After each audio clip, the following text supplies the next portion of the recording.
नमस्कार साथियों, Khan GS research centre Patna नाम तो सुना ही होगा। Sir, Khan GS research centre में जो भी हिस्ट्री पढ़ाई होती है और हिस्ट्री के अंतर्गत हम बात करते हैं तो जो भी क्लास में पढ़ाते हैं और वही नोटबुक को सेम टू सेम वर्ड में आपको रिवीजन कराने की कोशिश करता हूं। आप गौर फरमाइएगा। सबसे पहले इतिहास जानेंगे हम लोग, और इतिहास के बारे में बात करते हैं तो इतिहास, अतीत का अध्ययन को इतिहास कहा जाता है। इतिहास के जनक आप जानते होंगे सर कि हेरोडोटस है, और हेरोडोटस है और इतिहास 3 खंडों में बांटा जाता है, समझे। तब कहोगे कौन कौन खंडों में बांटा जाता है, तो सबसे पहले अगर बात करते हैं तो ये 3 टर्म टूट जाते हैं। पहला ये प्राक ऐतिहासिक काल, दूसरा आग ऐतिहासिक काल, और थर्ड नंबर ऐतिहासिक काल। अच्छा, एक बात बताइए, प्राक ऐतिहासिक काल में बहुत सारे आते हैं। जो पहला अगर बात करते हैं तो पूरा पाषाण काल, मध्य पाषाण काल, नव पाषाण काल और ताम्र पाषाण काल होता है। यानी प्राक ऐतिहासिक के अंतर्गत ये नंबर 1, 2, 3, 4 यानी 4 टाइम्स पढ़ना होता है। और आग ऐतिहासिक जो मिडिल है, आग ऐतिहासिक में आपको सिंधु सभ्यता पढ़ना होता है। कांसा यानी कांस्ययुगीन सभ्यता है, सिंधु सभ्यता आप जानते होंगे, हड़प्पा सभ्यता, इन दोनों तीनों के बीच में अंतर्गत जानते हैं। तो आग ऐतिहासिक कार्यकाल के अंदर ही आता है। ऐतिहासिक काल, अच्छे बबुआ, ऐतिहासिक काल के अंतर्गत आते हैं तो सबसे पहले पढ़ना होता है आपको प्राचीन काल, मध्यकाल, आधुनिक काल, नेहरू काल और विश्व भी पढ़ना होता है।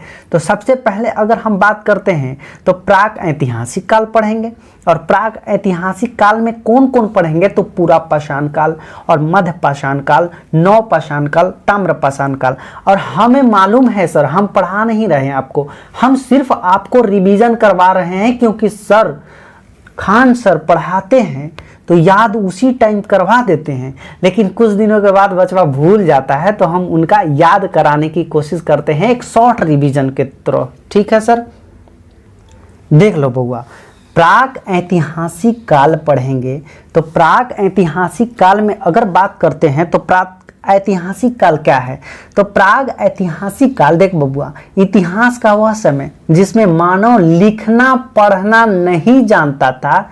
ये रेड कलर यानी पिंक कलर से घेरा लगा दिया गया है कि प्राग ऐतिहासिक काल लिखना पढ़ना नहीं जानता था। इसकी जानकारी केवल पुरातत्वीय शास्त्र से मिली है।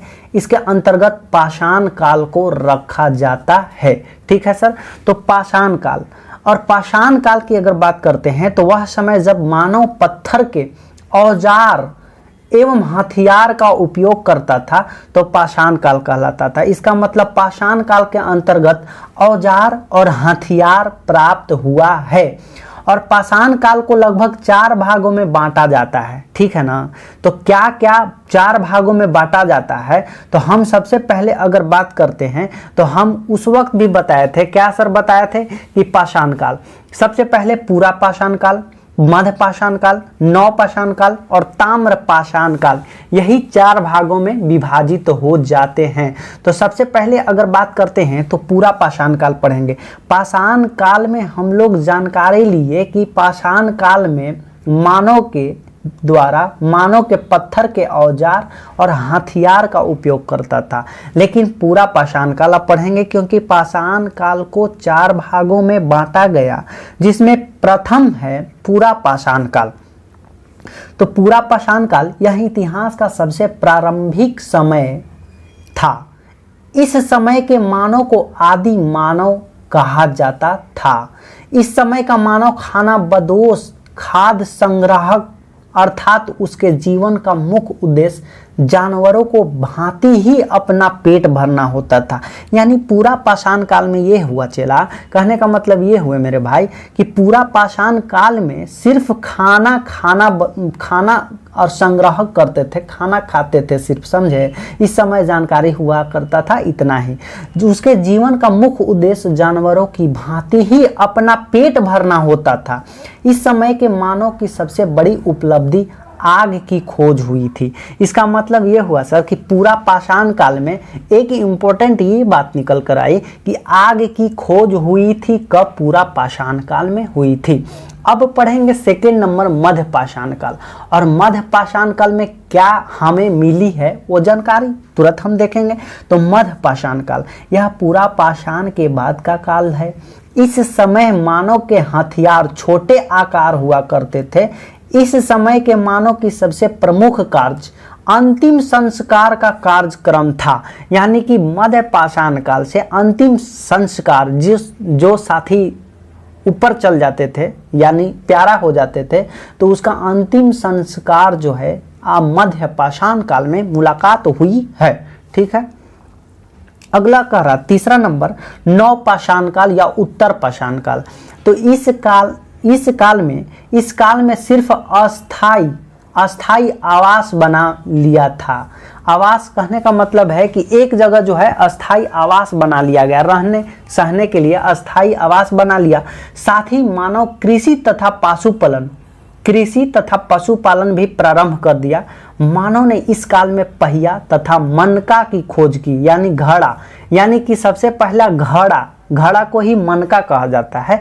तो नव पाषाण काल में अस्थाई आवास बनाने को मिला है तथा कृषि तथा पशुपालन भी प्रारंभ कर दिया गया। लेकिन इस काल में पहिया तथा मनका घोड़ा की खोज किया गया था। अगर मानव ने खेती, नोट में यहाँ दिया गया है सर, नोट लिखा हुआ है सर, अगर हम बात करते हैं सबसे पहले अगर हम बात करते हैं तो एक नोट दिया गया है सर कि मानव ने खेती ने 7000 ईसा पूर्व पाकिस्तान के सुलेमान एवं किरथर पहाड़ियों के बीच की थी। पहली कृषि जौ एवं गेहूं हुआ करती थी। क्या हुआ करती थी बाबू? जौ एवं गेहूं। और वही नव पाषाण काल में अगर बात करते हैं तो नव पाषाण काल में मानव द्वारा पाला गया पहला पशु कुत्ता था। इसका मतलब ये हुआ सर कि नव पाषाण काल में जो पाला गया था पशु वो कुत्ता था। ठीक है, कुत्ता था। अगला नंबर है ताम्र पाषाण काल। तो ताम्र पाषाण काल ये हुआ है भाई कि यह पाषाण काल का अंतिम समय था। इस समय तांबे की खोज हुई। यही इंपॉर्टेंट बात है कि ताम्र पाषाण काल में तांबे की खोज हुई थी। यही पढ़ना है, इतना पढ़ना है। और इसके बाद क्वेश्चन एक दिया गया है कि किस काल में मानव आखेटक शिकारी था? तो पूरा का पाषाण काल में।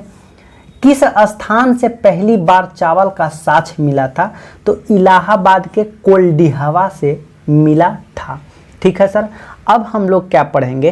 प्राक ऐतिहासिक का थोड़ा मोड़ा जानकारी ले लिया और उसके बाद आग ऐतिहासिक का थोड़ा मोड़ा जानकारी ले लेते हैं। उसके बाद हम लोग सिंधु सभ्यता पे बढ़ने की कोशिश करेंगे। तो अब आग ऐतिहासिक क्या हुआ है अब हम बात करते हैं। तो आग ऐतिहासिक काल, इस काल में मानव द्वारा लिखी गई लिपि को पढ़ा नहीं गया किंतु लिखित साक्ष्य मिले हैं। लेकिन अभी इससे पहले प्राक ऐतिहासिक पढ़े थे। तो प्राक ऐतिहासिक में नहीं तो लिखना और नहीं पढ़ना, दोनों में से कोई भी नहीं आता था। लेकिन आग ऐतिहासिक काल में पढ़ा नहीं गया लेकिन लिखित साक्ष्य मिले हैं। इस काल के जानकारी का स्रोत भी पुरातत्वीय साक्ष्य ही है। इसी में सिंधु सभ्यता को रखा गया है, यानी कि सिंधु सभ्यता को आग ऐतिहासिक काल में रखा गया है। तो सिंधु सभ्यता अब इसी में रखा गया है। तो सिंधु सभ्यता का थोड़ी सा जानकारी लेते हैं। तो यह सभ्यता सिंधु नदी के तट पर मिली थी, इसलिए इसे सिंधु सभ्यता कहते हैं। इसकी जानकारी के लिए पहली खुदाई हड़प्पा से हुई थी, अतः इसे हड़प्पा सभ्यता भी कहते हैं।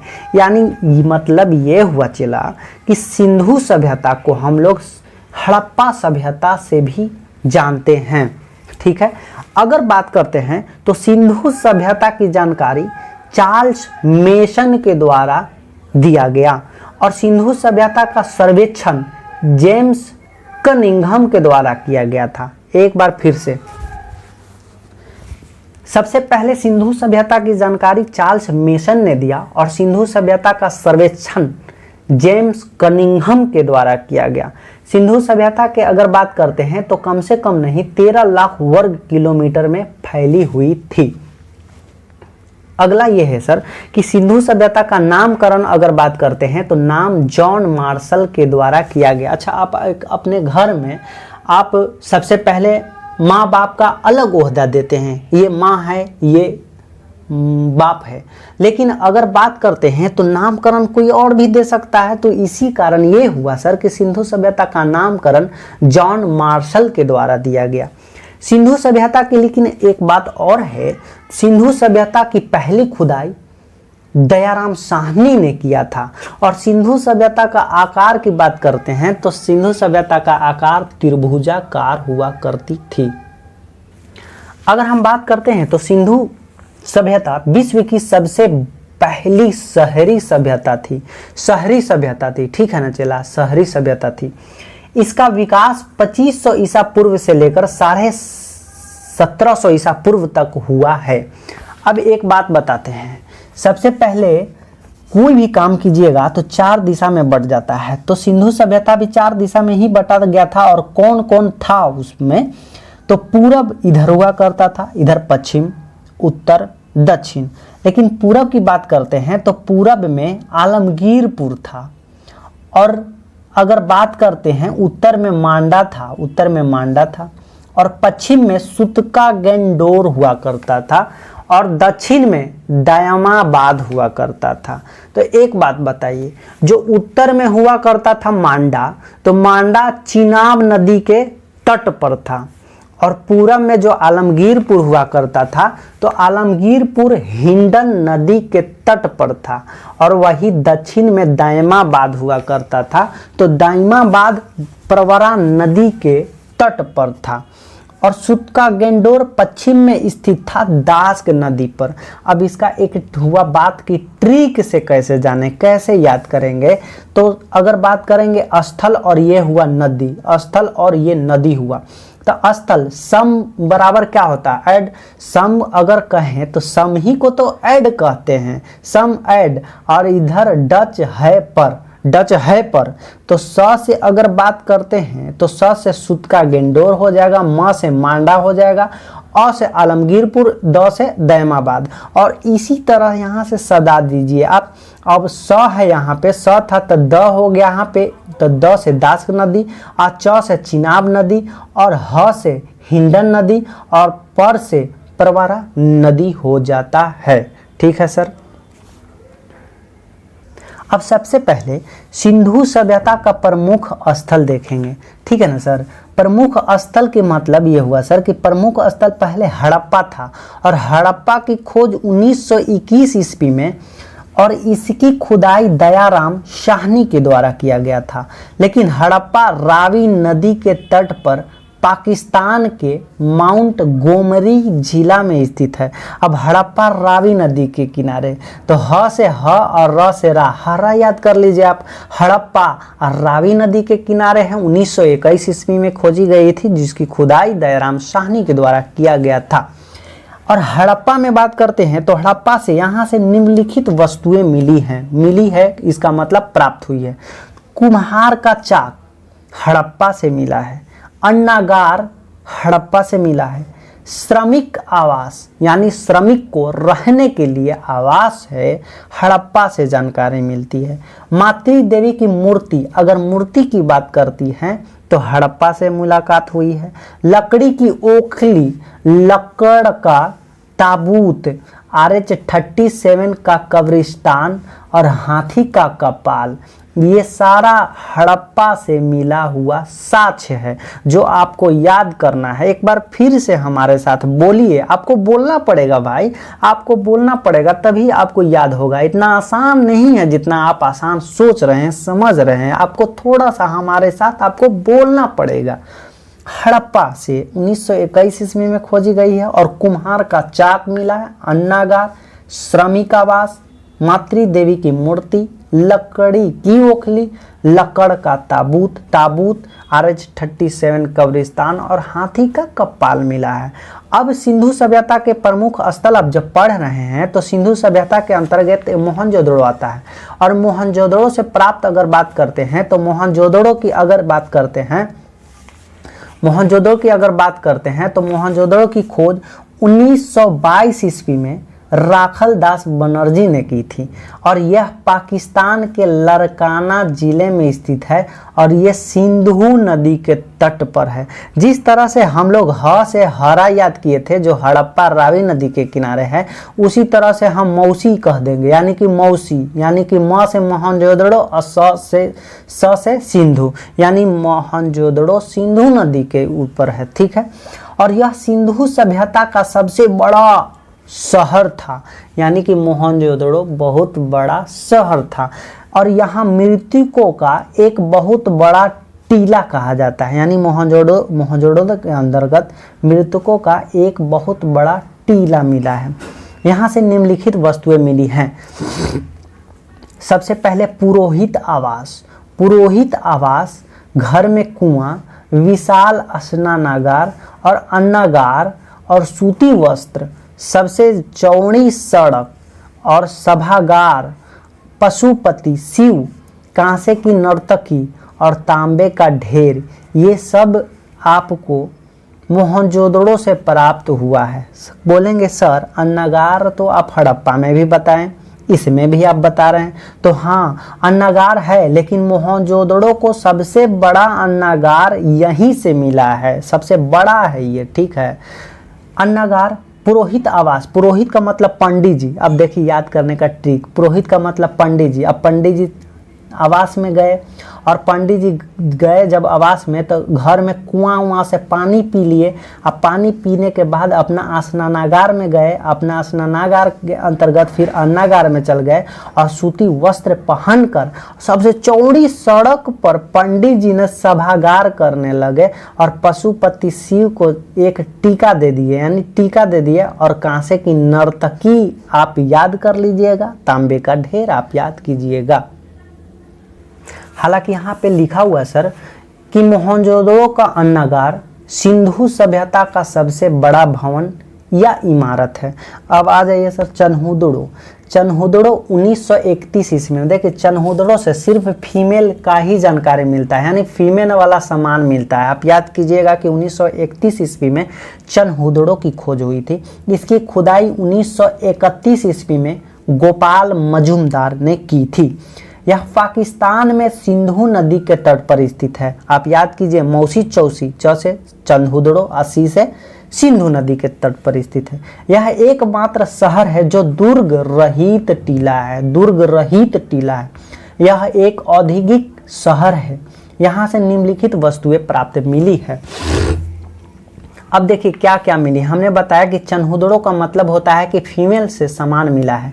तो मेकअप सामग्री, तो मेकअप सबसे पहले बात करते हैं तो फीमेल यूज करती है। तो मेकअप, लिपस्टिक, शीशा, मनका, मनका मतलब होता है कि घड़ा पे चित्र बनाना हुआ बहुत अच्छा अच्छा। गुड़िया, गुड़िया लड़की है ना खेलती, फीमेल से संबंधित ना है सर। सुई धागा की अगर बात करते हैं, सुई धागा से सीती महिला ही सीती है। अलंकृत ईंट, यानी ईंट पे अलंकृत करना, खूब अच्छा अच्छा फोटो चित्र बनाना, उसी को बात करते हैं तो लड़की बनाती है आपका ईंट। बिल्ली का पीछा करता हुआ कुत्ता, कुत्ता, बिल्ली का पीछा करते हुआ कुत्ता, ये चन्हुदड़ो से मिला हुआ है। ठीक है सर। अब अगला बात करते हैं रोपड़। अगर रोपड़ की बात करते हैं तो सबसे पहले अगर हम बात करते हैं तो रोपड़ की खोज 1953 ईस्वी में, 1900 कब चला, 1953 ईस्वी में यज्ञदत्त शर्मा के द्वारा। यह पंजाब के सतलज नदी के तट पर स्थित है। रोपड़ कहाँ है बाबू, पंजाब में है और पंजाब के सतलज नदी के किनारे स्थित है। और रोपड़ में सबसे पहले एक साक्ष प्राप्त हुआ है जो कि मानव के साथ साथ पालतू जानवर का भी शव मिला है। यानी कि जब मानव मर जाता है तो आप उसे अंतिम संस्कार करते हैं। मुस्लिम अगर होते हैं तो आप उसे ज़मीन में दफन कर देते हैं। ठीक उसी प्रकार से रोपड़ में मानव के साथ साथ अगर पालतू कुत्ता जानवर भी शव मिला है, इसको दफना देते हैं। नोट, ऐसा ही शव नवपाषाण काल में जम्मू कश्मीर के बुर्ज होम में मिला था। हम बताए थे, अभी नवपाषाण काल में भी बताए थे। आपको याद होगा कि मानव द्वारा पाला गया पालतू जानवर नवपाषाण काल में ही जानकारी मिलती है, अभी हमने बताया ही था। अगर बात करते हैं अगला बनवाली, तो बनवाली इसका खुदाई रविंदर सिंह ने की थी। यह हरियाणा में स्थित है। इसके समीप रंगोई नदी के तट पर स्थित है। यहाँ जल निकासी की व्यवस्था नहीं है। देखिए बनवाली, नाम से सुनने ही में लग रहा है कि बनवाली, बनवाली का मतलब होता है कि बना हुआ सब होगा, मतलब अच्छा खासा बना हुआ होगा, लेकिन ऐसा नहीं, इसका जस्ट ऑपोजिट है। देखिए बनवाली में अगर बात करते हैं यहाँ तो जल निकासी के लिए व्यवस्था नहीं। अपने घर में अगर बात करते हैं तो नहाने के बाद अपने घर में, बनवाली के अंतर्गत आप अपने घर में नहाते थे उस वक्त, तो वहाँ से पानी निकास नहीं होता था। तो पानी निकास नहीं होता था तो वहीं एक जो है आपको गड्ढा खोद दिया करता था, जिसे पानी सोखा कहते हैं, और नहाने के बाद पनसोखा उसी में अंतर्गत पानी गिरता था, फेंका जाता था बाद में। तो यही बोला गया कि जल निकासी के लिए व्यवस्था नहीं थी, जिस कारण घरों में सोखता मिला है। यहाँ की सड़क टेढ़ी मेढ़ी थी। देखिए बनवाली, बनवाली का मतलब आप जानते हैं कि बना हुआ बहुत अच्छा चीज होगा, लेकिन नहीं, इसके घर में पानी के लिए निकास था और यहाँ के टेढ़ी मेढ़ी सड़कें हुआ करती थी और हल मिला हुआ था। टेराकोटा का हल मिला हुआ था आपको बनवाली से। टेराकोटा का मतलब होता है, अगर हम बात करते हैं तो यहाँ पे टेराकोटा मिट्टी का होता है, ठीक है। अगला नंबर कालीबंगा। अब कालीबंगा अगर बात करते हैं तो इसका अर्थ होता है काली मिट्टी की चूड़ियाँ। कालीबंगा का मतलब काली मिट्टी की चूड़ी। यहाँ से अलंकृत ईंट चूड़ी, जोता हुआ खेत एवं हवन कुंड मिला है। यह राजस्थान में सरस्वती या घग्गर नदी के किनारे है। कालीबंगा की खोद बीके थापड़ और बीबी लाल ने किया था, ठीक है सर। अच्छा, अब याद करने का ट्रिक ये है सर, अगर बात करते हैं कालीबंगा तो कालीबंगा का मतलब होता है काली मिट्टी की चूड़ियाँ। तो अगर आपको काली मिट्टी की चूड़ी, तो आपका बीबी कहे कि हमको काली मिट्टी की चूड़ी दीजिए, तो आप कहें कि एक थापड़ देंगे कि लाल हो जाएगी, एक थापड़ देंगे कि लाल हो जाएगी। इसका मतलब ये हुआ सर कि इसकी खुदाई के थापड़ ने की है और लाल ने की है, यानी कि बिके थापड़ और बीबी लाल ने की है। एक थापड़ दे देंगे कि लाल हो जाएगी। चल जोते खेत चल और हवन कुंड वहीं पे करेंगे। देखिए याद हो गया कैसे सर। कालीबंगा का मतलब होता है काली मिट्टी की चूड़ी। आपकी बीबी काली मिट्टी की चूड़ी जब मांगने लगी तो आप कहें कि एक थापड़ मारेंगे कि लाल हो जाएगी, कि चलो हमारे साथ चलो और खेत जोतने चलो और वहीं हम हवन कुंड करेंगे। आपको याद हो गया, और यह घग्गर नदी के तट पर है। अगला नंबर है सर धौलावीरा। तो धौलावीरा की अगर बात करते हैं तो यह गुजरात में स्थित है। यह सिंधु सभ्यता का सबसे बड़ा स्थल है। इसकी खुदाई रविंदर सिंह ने किया था। अगर बात करते हैं रविंदर सिंह ने किया था। अगला नंबर है सर, अगला नंबर की अगर बात करते हैं, अगला नंबर की बात करते हैं सर, तो अगला नंबर है आपको धौलावीरा। तो धौलावीरा गुजरात में स्थित है। यह सिंधु सभ्यता का सबसे बड़ा स्थल है। इसकी खुदाई रविंदर सिंह ने किया था, भी बताया मैंने। सुरकोटदा, तो सुरकोटदा भी सिंधु सभ्यता का अंग है। यह गुजरात में स्थित है और यहाँ से कलश सावधान तथा घोड़े की हड्डी मिली है। आपका पूछा जाएगा कि घोड़े का अवशेष यानी घोड़े की हड्डी सुरकोटदा से मुलाकात हुई है, साक्ष्य प्राप्त हुआ है। लोथल, बहुत ही इंपॉर्टेंट ये बात है। यहाँ सिंधु लोथल में की अगर बात करते हैं तो लोथल यह सिंधु सभ्यता का बंदरगाह स्थल है। यहाँ से गोदीवाड़ा मिला है। यहाँ घर के दरवाजे सड़क की ओर खुला हुआ करता था, लेकिन इसके अलावा सबका सड़क के पीछे दरवाजा खुलता था। लेकिन लोथल में अगर बात कर दीजिएगा तो लोथल बंदरगाह है और लोथल गुजरात में है। आप जानते होंगे कि गुजरात में व्यापारी खूब होता है और लोथल व्यापारी करेगा रोडवे से ना, तो इसीलिए यहाँ घर के दरवाजा सड़क की ओर खुलते थे। यहाँ फारस की मोहर मिली हुई है जो विदेशी व्यापार का संकेत था, यानी लोथल में विदेशी व्यापार हुआ करता था। अगला अगर बात करते हैं तो यहीं से युगल सावधान मिला है जो सती प्रथा का प्रतीक है। अगला है नंबर नेक्स्ट रंगपुर। अब रंगपुर कहाँ है सर? तो रंगपुर की अगर बात करते हैं तो रंगपुर की अगर हम बात करते हैं सबसे पहले तो रंगपुर यह गुजरात में स्थित है। यहाँ से धान की भूसी मिली हुई है। सिंधु सभ्यता का सबसे बड़ा स्थल धौलावीरा है जो कि गुजरात और पाकिस्तान में है, धौलावीरा। और रंगपुर के अंतर्गत बात करते हैं तो भारत में सबसे बड़ा स्थल राखीगढ़ ही है। भारत में सबसे बड़ा स्थल राखीगढ़ ही है। अब सिंधु सभ्यता का सबसे बड़ा शहर मोहनजोदड़ो है, ये तो हमने बता भी दिया था। लेकिन रंगपुर के अंतर्गत ये गुजरात में है और धान की भूसी प्राप्त हुआ है। बस इतना ही इम्पोर्टेंट है। अगला अगर बात करते हैं हम तो सिंधु सभ्यता की विशेषता के बारे में बात करेंगे। तो सिंधु सभ्यता एक नगरीय शहरी सभ्यता थी। यहाँ की सड़कें एक दूसरे को समकोण पर काटती थी तथा ये पूरब पश्चिम दिशा में थी, जिससे हवा द्वारा सड़क स्वतः साफ हो जाता था। इसका मतलब आपको पूरब पश्चिम दिशा में हुआ करती थी तो हवा तो इधर ही से आती थी, इसीलिए हवा के द्वारा सड़क स्वतः साफ हो जाती थी। अर्थव्यवस्था का मुख्य आधार कृषि था, यानी सिंधु सभ्यता में मुख्य आधार कृषि था, दूसरा कुछ भी नहीं था, कृषि था।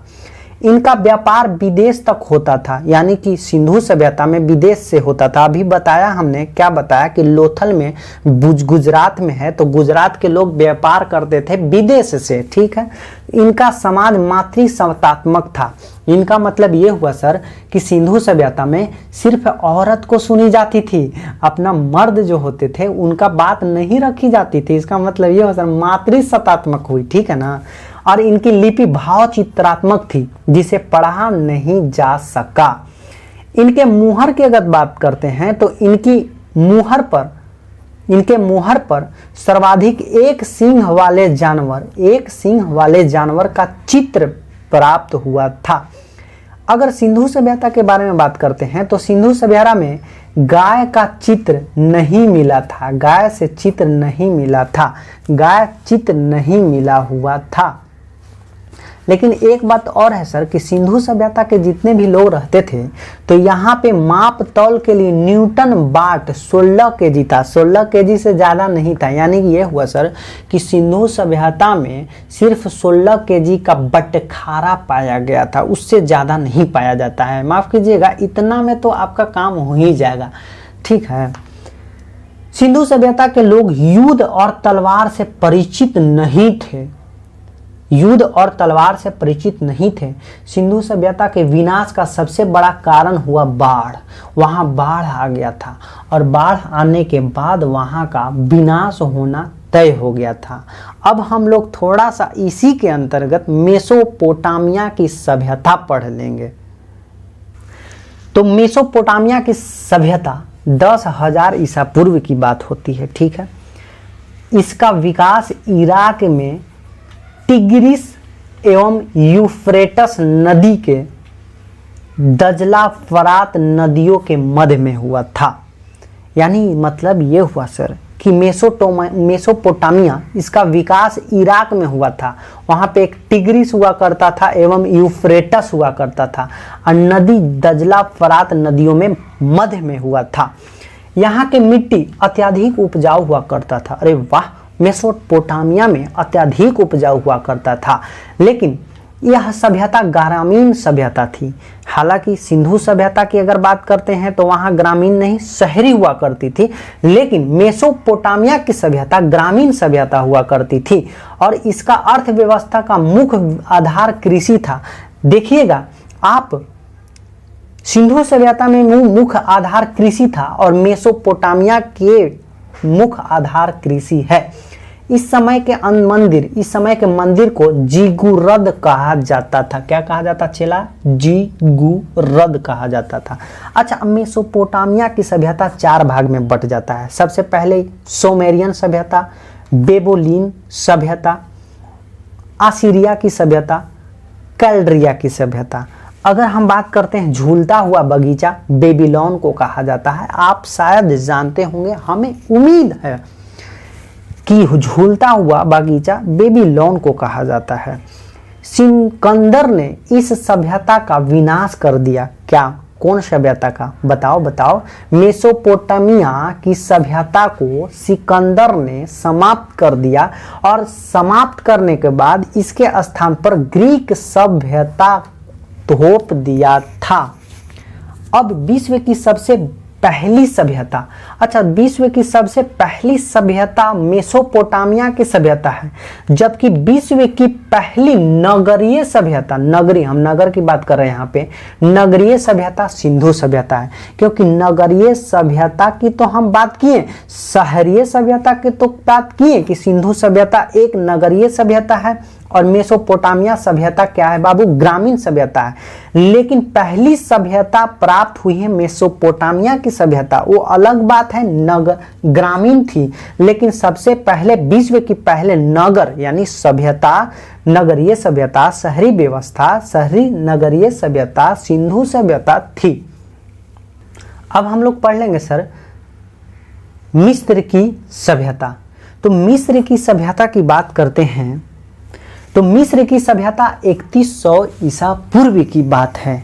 आइए थोड़ा सा हम लोग जानकारी अच्छे से देखते हैं। यह मिस्र के रेगिस्तान में स्थित है और मिस्र की सभ्यता नील नदी की देन कहा जाता है। इस सभ्यता का विकास फिरौन के नेतृत्व में किया गया। कौन? मिस्र की सभ्यता के विकास के लिए फिरौन के नेतृत्व में किया गया था। इस सभ्यता में पिरामिड, सूर्य कैलेंडर तथा मम्मी का विकास हुआ था। अर्थात इस सभ्यता का रसायन शास्त्र में श्रीधीड था। यानी ये मतलब निकला कि गीजा का पिरामिड सबसे प्रसिद्ध है। इसका मतलब यह हुआ सर कि मिस्र की सबसे प्रसिद्ध गीजा का पिरामिड था। अब आ जाइए हम लोग रोम की सभ्यता पढ़ेंगे। रोम छोटा छोटा सभ्यता है, जो छोटा छोटा सभ्यता के शासक के थोड़ा सा जानकारी ले लेंगे।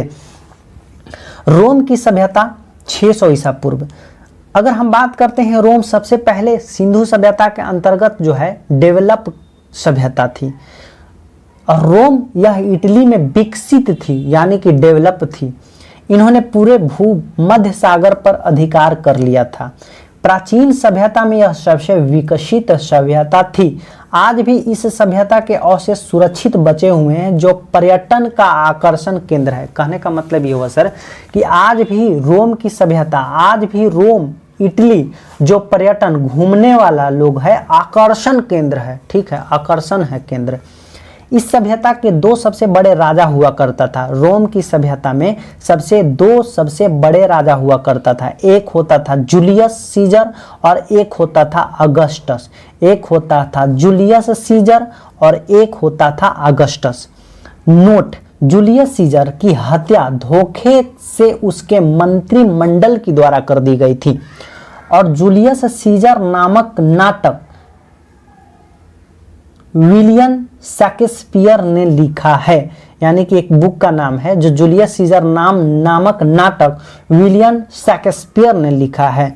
अब आ जाएंगे हम लोग फारस की सभ्यता देख लेंगे थोड़ी सी और सभ्यता के बारे में बात करते हैं।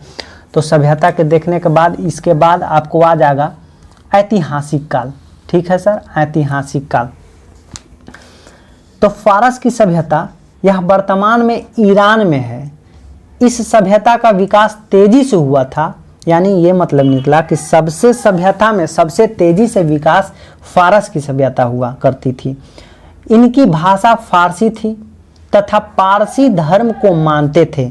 यानी फारसी की सभ्यता में फारसी भाषा थी लेकिन पारसी धर्म को मानते थे। सिकंदर ने इस धर्म को अंत्य कर दिया। ले मजा, पारसी धर्म को सिकंदरवा आया और इस धर्म को अंत कर दिया। स्पार्टा अपने बहादुर सैनिक को लिए विख्यात था। यह ग्रीस के पास एक छोटे सा क्षेत्र था। स्पार्टा के मात्र 300 सैनिकों ने लियोनाइडस के नेतृत्व में ग्रीस के 20,000 सैनिकों को मात दे दी। ग्रीस की विशाल सेना का नेतृत्व में जर्कसीज कर रहा था। जर्कसीज ने धोखे से स्पार्टन्स को हरा दिया। पीली नदी की सभ्यता अब अच्छा, यहाँ पे पीली नदी की सभ्यता है, ठीक है ना सर। तो पीली नदी की सभ्यता यह चीन के 5000 ईसा पूर्व में विकसित थी। हांगहो नदी के तट पर इसका विस्तार था। यह सभ्यता अपने उपजाऊ भूमि के लिए प्रसिद्ध था। अब अगले दिन की बात करते हैं। तो आप अगर इसको अच्छा लगा वीडियो तो प्लीज़ भैया लाइक कर दो, शेयर कर दो, तभी तो एक दूसरे से बात बनेगी। और लाइक भी नहीं कीजिएगा तो कोई दिक्कत नहीं, हम आपके पास आके मार थोड़ी ना सकते हैं। आप कीजिए नहीं कीजिए, भाईचारा के अंतर्गत हमने कहा कि आपको लाइक कर दीजिए, शेयर कीजिए, ताकि हमें भी अच्छा लगे। Thank you very much.